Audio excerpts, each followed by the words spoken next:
It was supposed to be the happiest day of my life. My wedding day. The day I had been dreaming about since I was a little girl in San Francisco. The dress, the flowers, the venue. It was all perfect. But as I walked down the aisle, I felt something I didn't expect. Instead of joy, a wave of unease hit me. Something felt off. My soon-to-be husband, Greg, stood at the altar, looking handsome as ever. Yet his eyes seemed distant, almost distracted. I shrugged it off as pre-wedding jitters. He had to be nervous, right? This was a big day for both of us.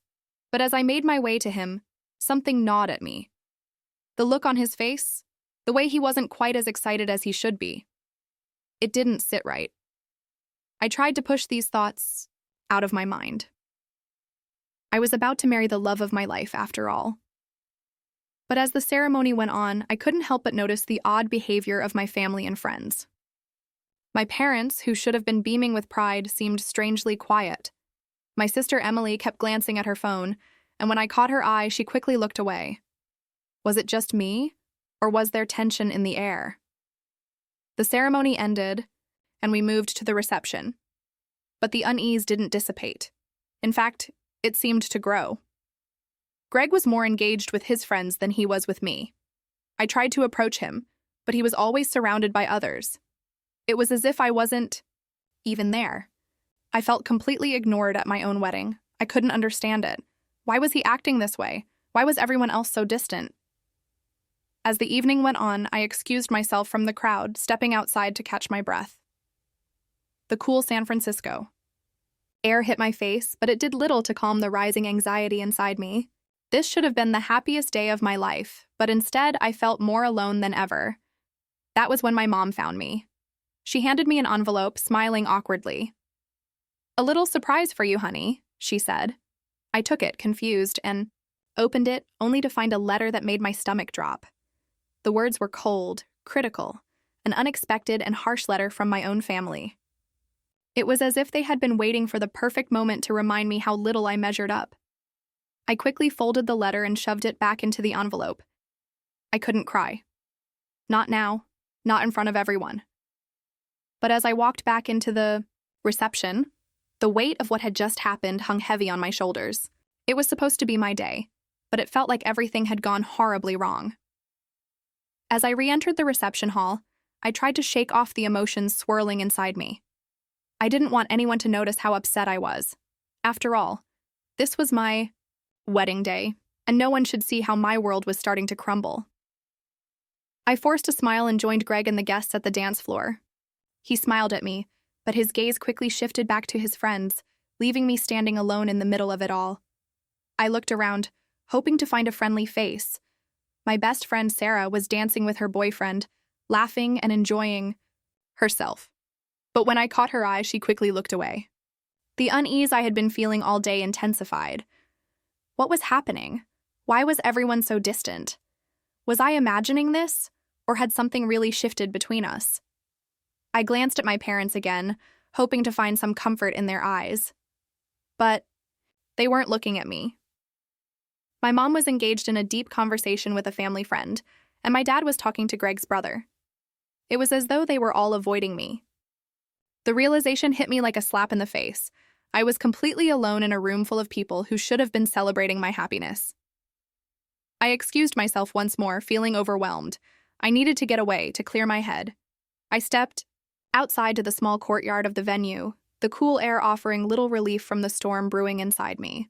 I leaned against the railing, trying to breathe deeply, but my mind was racing. What had gone wrong? Was this really happening? My thoughts were interrupted when I saw Greg walking towards me. Finally, I thought, he's come to check on me. Maybe he's realized how distant he's been, but as he approached, I saw his face. It was not one of concern. His expression was flat, detached, and his eyes barely met mine. "Hey," he said casually, as if we weren't standing in the middle of our wedding reception. "I've been looking for you. We're just getting started, don't run off." I blinked in confusion. "Greg, what's going on? Why does it feel like you're avoiding me?" He shrugged, looking around nervously. "I'm just trying to enjoy the night. You know how this is, right?" I felt my heart sink. Was this how it was going to be? Was this the man I was about to marry? I had spent months planning for this day, believing it would be the beginning of a new chapter in our lives. But now, I was questioning everything. "I don't know what's happening, Greg," I whispered, feeling the tears welling up in my eyes. "It's like no one cares about me anymore, especially you." His expression softened, but only for a moment. He quickly turned back to the reception and said, "Let's talk later, okay? We're in the middle of this." I watched him walk away, feeling my stomach twist. The distance between us had never felt so vast, and it wasn't just physical. Something had shifted, something I couldn't put my finger on, but it was real. And as I stood there alone in the courtyard, I couldn't help but wonder if my whole life was about to change in ways I couldn't even imagine. The rest of the evening dragged on, a blur of forced smiles and strained conversations. The music played, the guests danced, and I tried to appear like everything was fine. But deep down, I was drowning in confusion and hurt. My mind kept replaying the moments from earlier, the cold letter from my family, Greg's distant behavior, and the overwhelming sense that something had shifted in all of my relationships. But the night was far from over, and there was one more event I had to endure: the reading of my late grandfather's will. I had forgotten about it until my father, in an almost offhand manner, mentioned it earlier in the evening. Apparently, it was a tradition in our family to read the will during important family events, as a way of remembering him. At the time, it didn't seem odd, just another part of the night's events. But now, standing there in front of the guests, I couldn't shake the sense that something was off. The moment the will was read aloud, my stomach dropped. My grandfather had always been a kind man, but he had a complicated relationship with some of the family members. His will was not just a legal document, it was an expression of his final thoughts, his way of leaving, behind a message. As my father opened the envelope and began to read the words aloud, the room fell silent, all eyes on him. "At the time of my passing, I leave everything to my children," my father read, his voice steady. "However, there is a specific request. My granddaughter, Sarah, will inherit my antique jewelry collection, as she has shown a deep appreciation for it. And to my granddaughter, Ella." I froze, my heart racing. I wasn't sure what to expect, but I certainly hadn't expected what came next. "Ella will receive nothing." The room was silent for a moment, and then a collective gasp filled the air. I could feel all eyes on me, and I wanted to disappear. My chest tightened, and my face flushed with embarrassment. What did this mean?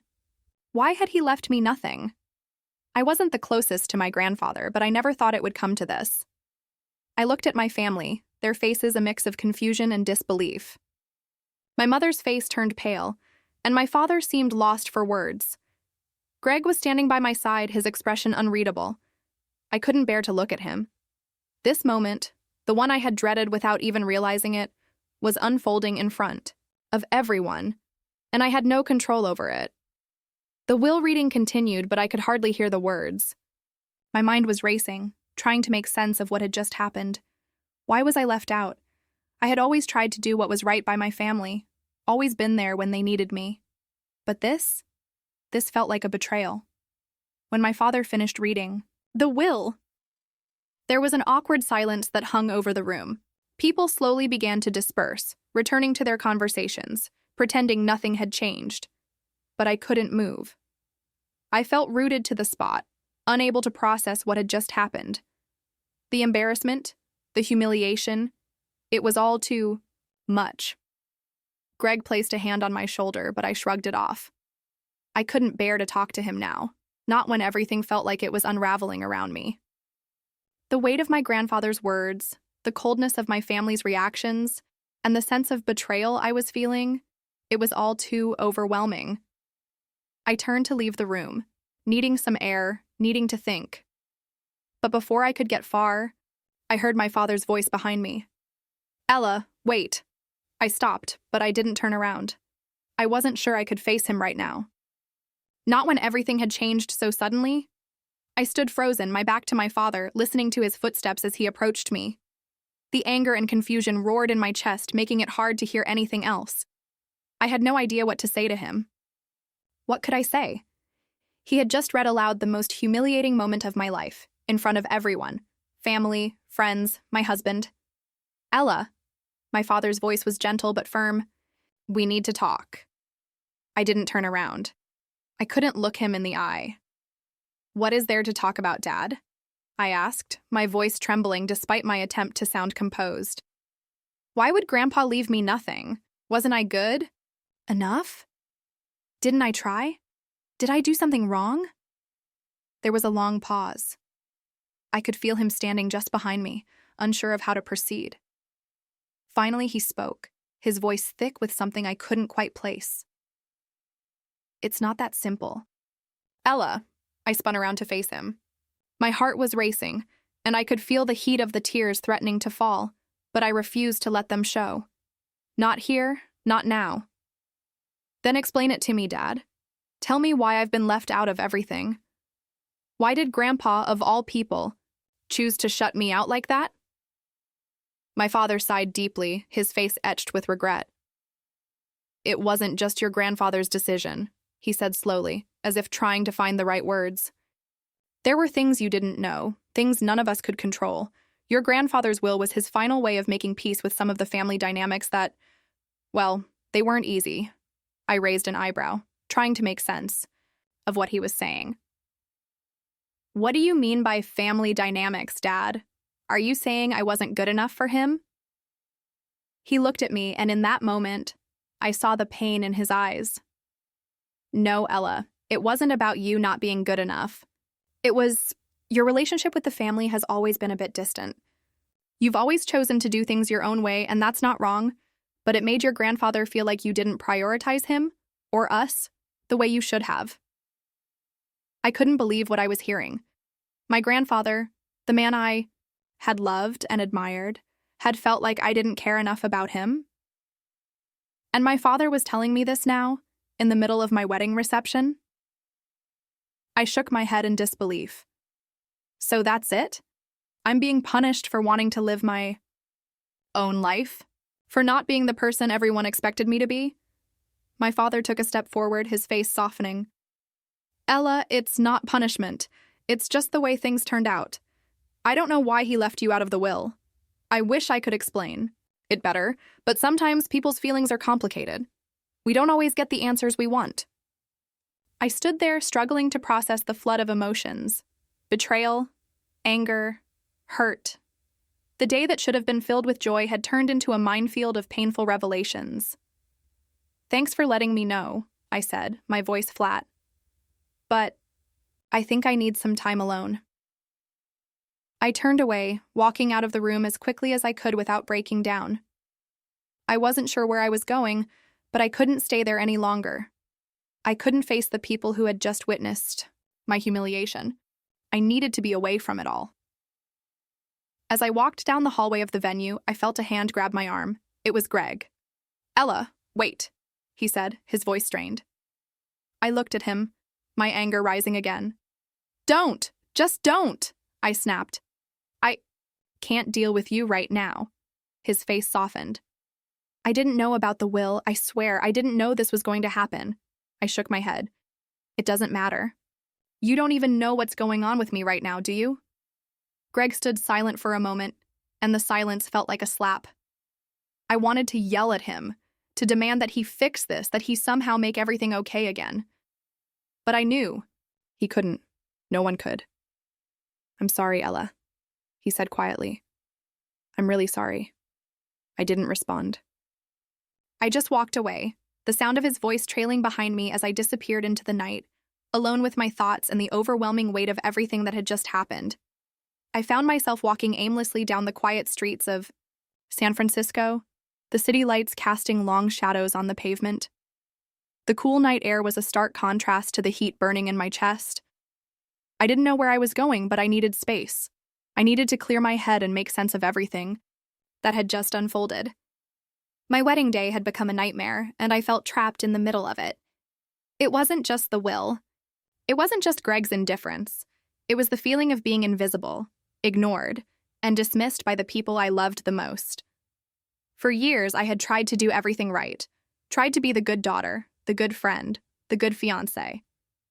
But now it felt like everything I had worked for had crumbled in an instant, and the truth was, I was exhausted. I found a bench near the waterfront and sat down, taking a deep breath. The sound of the waves crashing against the shore was calming, but it couldn't quiet the storm inside me. I pulled out my phone and scrolled through the messages I had received earlier that day. Congratulations, well wishes, all the usual. Messages you get on your wedding day. But none of them felt real. None of them felt like they had any meaning now. The weight of the letter from my grandfather's will pressed heavily on me. The words were like a poison that had seeped into my thoughts, making everything else feel meaningless. What had I done wrong? Was I really that different from my family? Was I the problem? I closed my eyes, letting the cool breeze wash over me, as I tried to focus on something other than the pain. Maybe this was a wake-up call. Maybe I had been so focused on pleasing everyone else that I had lost sight of who I really was. In that moment, something shifted inside me. The anger I had been holding onto seemed to dissipate, and for the first time in hours, I felt a glimmer of clarity. I didn't need my grandfather's approval. I didn't need Greg's constant validation. I didn't need anyone else's opinion to define who I was. The truth was, I had been living my life according to other people's expectations, and it had gotten me nowhere. It was time to change that. I stood up from the bench, feeling lighter than I had in hours. I didn't have all the answers, and I didn't know what the future would hold. But I knew one thing. I needed to start living for myself. I had spent so long trying to meet the expectations of others that I had forgotten what it meant to take care of my own needs, my own happiness. I glanced at my phone again. There was a text from my mom. "Ella, we need to talk. When you're ready." I stared at the message for a moment, my finger hovering over the reply button, but I didn't feel ready to deal with that yet. I needed more time. As I walked back to the venue, the weight on my shoulders felt a little lighter. I didn't know what I was going to say to anyone when I returned, but I knew that whatever happened next, it was going to be on my terms. I wasn't going to let anyone dictate my happiness anymore. When I walked back into the reception hall, the atmosphere had shifted dramatically. Guests had thinned out, and an awkward silence lingered over those who remained. Conversations dropped to whispers. As I moved through the room, all eyes were on me, watching, waiting. But instead of shrinking under their gaze, I felt a surprising surge of determination. For the first time, I didn't feel like hiding. Greg approached cautiously, uncertainty in his eyes. "Ella, are you okay?" he asked quietly, hesitantly touching my arm. I looked directly into his eyes, something I hadn't done all night. "No, Greg, I'm not okay. And I think we both know things have been off between us for a while now." His expression tightened, a mix of surprise and sadness crossing his features. "Ella, today's just been complicated," he tried to explain, but I shook my head, cutting him off. "No, it's more than that. It's us. We've been pretending everything's fine when clearly it's not. I'm tired of pretending. I deserve more, and honestly, so do you." He swallowed hard, his jaw clenching slightly as he processed my words. Finally, he nodded slowly. "You're right. We probably should have talked about this sooner." The honesty between us felt freeing, though painful. This wasn't how I imagined my wedding day, but I was finally being truthful to myself and to him. Before Greg could say anything else, my mother approached cautiously, anxiety etched into her face. "Ella, please, we need to talk privately," she urged gently, glancing nervously around at the remaining guests. I took a deep breath and nodded, following her to a quiet corner away from everyone else. She seemed visibly uncomfortable, her eyes filled with a mix of guilt and regret. "I'm sorry, Ella," she began quietly, her voice trembling slightly. "We should have handled things differently. Your grandfather's decision shocked us, too. He never really explained himself fully, and perhaps we should have protected you better from all of this." I looked at her, feeling a combination of sadness and frustration. Why didn't you tell me earlier? Why wait until today, of all days? Her eyes welled with tears. We hoped it wouldn't affect the wedding. Your father thought it was best to get it over with quickly. Clearly, it was the wrong choice. We underestimated how much it would hurt you. Mom, I don't care about the money or the possessions, I said firmly. I care about how you all made me feel tonight. Like I didn't belong. Like I was a stranger. No one stood up for me. Not even you. She looked away, ashamed. I failed you today. We all did. But it doesn't mean we don't love you. Love isn't ignoring someone's feelings or making them feel unworthy, I replied softly but firmly. Love means standing up when someone is hurt. It means being honest, even if it's painful. My mother nodded slowly, absorbing every word. You're right, Ella. We lost sight of that tonight, and I promise we'll try to make it right. I appreciate that, I replied gently. But right now, I need to figure things out on my own. As my mother stepped away, giving me space, I felt a strange sense of empowerment. For the first time in my life, I had confronted those who had hurt me. Instead of retreating, I had stood my ground and spoken my truth. It was difficult, but necessary. I scanned the now nearly empty reception hall, my eyes landing briefly on Greg, who watched me quietly from a distance, a mix of admiration and sadness in his eyes. My life had irrevocably changed today, but perhaps this change was exactly what I needed. I was finally taking control, finally prioritizing myself, and despite the heartache in this moment, standing amidst the remnants of what was supposed to be the happiest day of my life. I felt a strength I'd never known before. The next morning, I woke up to an empty hotel room. The bed felt cold, and the silence was suffocating. My wedding day was over, and the aftermath felt like a weight pressing down on my chest. I hadn't slept a wink. I lay there, staring at the ceiling, replaying everything that had happened. The will, Greg's distance, my family's silence. It all felt like one big blur of confusion and betrayal. As I lay in bed, I checked my phone. Several missed calls from my mother, a few messages from Greg, all of them apologizing. I had turned off my phone last night to avoid the flood of messages, but now I knew I couldn't avoid the situation much longer. The reality of what had happened was setting in, and it felt like it was all too much to process. I decided to take a walk. The morning fog was still heavy over the Golden Gate Bridge as I walked along the waterfront, trying to clear my mind. The cool air was refreshing, and for the first time in what felt like ages, I could breathe. I didn't know what I was supposed to do next, but I knew I needed to find some peace, away from all the chaos. As I walked, I thought about the future. The future I had imagined with Greg. The future I had imagined with my family. But that future had been shattered in one day. The truth was, I wasn't sure I even wanted that life anymore. I had always put others first. My family, Greg, my friends. But I had never truly thought about what I wanted. What I needed. It was at that moment that I made a decision. A decision I never thought I'd have to make. I had to let Greg go. It wasn't an easy choice. Part of me wanted to believe that things could be fixed, that somehow we could move past all of this. But deep down, I knew that the trust that had been broken could never be mended. We were no longer the people we were when we first met. Our relationship had become something that didn't serve either of us anymore. And I deserved more than that. I pulled out my phone and composed a message to Greg. It wasn't easy, but it was something I had to do. Greg, I don't think we're meant to be together. I've spent my whole life trying to live up to the expectations of others, but I can't do that anymore. I need to take care of myself now. I hope you understand. I hit send, my finger trembling slightly. It was final. There was no going back. And though it hurt, there was a sense of relief that washed over me. I had taken control of my life for the first time in years. It wasn't easy, but it was necessary. The message was out, and now all I could do was wait. I didn't expect a response right away, and frankly, I didn't know what I would do if one came. I had said what I needed to say. Now it was time to focus on healing. I turned and walked back toward the hotel, each step feeling a little lighter. I didn't have all the answers yet.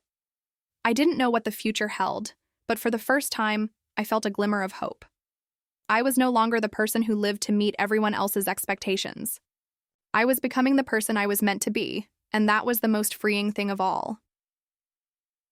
The days after sending that message were filled with a strange mix of emotions. I felt a sense of loss, of course. Greg and I had been together for so long, and ending it was never going to be easy.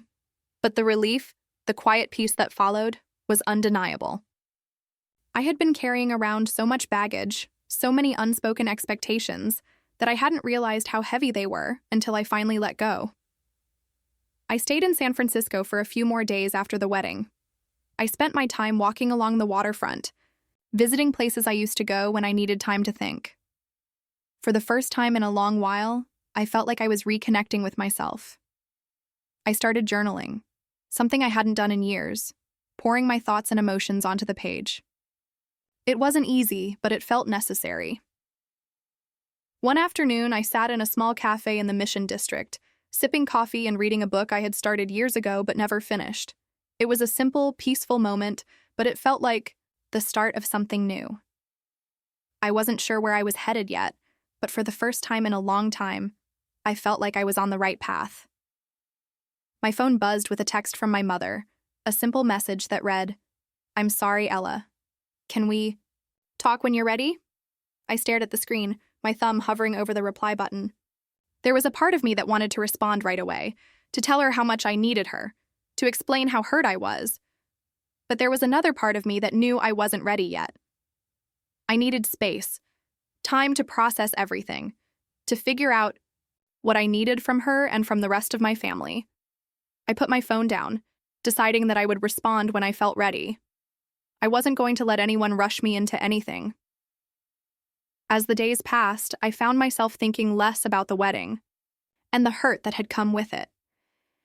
Instead, I focused on the things that truly mattered, my own healing, my personal growth, and the things that brought me joy. I started taking yoga classes again, something I had put aside years ago. I spent more time with friends who truly supported me, who made me feel seen and heard. I was finally starting to build the life I had always wanted, one where I was the priority, where my needs and desires came first. And then one evening, I received a call from Greg. I had been dreading this moment, but when his name appeared on my screen, I felt calm. I wasn't sure what I was going to hear, but I knew I was ready for whatever it was. "Ella?" he said softly when I answered. "I've been thinking a lot about everything, about us. I don't know where we go from here, but I want you to know I'm sorry. I'm sorry for not being there for you, for not seeing you, for not loving you the way you deserved." His words were sincere, but I didn't feel the rush to fall back into old patterns. I had already let go of the version of me that depended on Greg's approval and love to feel whole. I had found my own strength, my own voice, and nothing could take that away from me. "I appreciate you saying that, Greg," I replied, my voice steady. "But I'm not sure if we can go back. I need to keep moving forward, and that means letting go of the past." There was silence on the other end of the line. I could hear the hurt in his breath, but I knew this was the right decision. For both of us. "Take care of yourself, Ella," he said, his voice quiet. "I'll always care about you." "I know," I said, my heart heavy but clear. "Goodbye, Greg." As I hung up the phone, I felt the last threads of my old life slip away. It wasn't easy and it wasn't painless, but it was necessary. The journey ahead wouldn't be without its challenges, but for the first time, I felt equipped to handle them. I was no longer the woman who tried to fit into the boxes others had made for her. I was the woman who would create her own path, a path that honored who she truly was, and for the first time in a long time, I could finally breathe easy.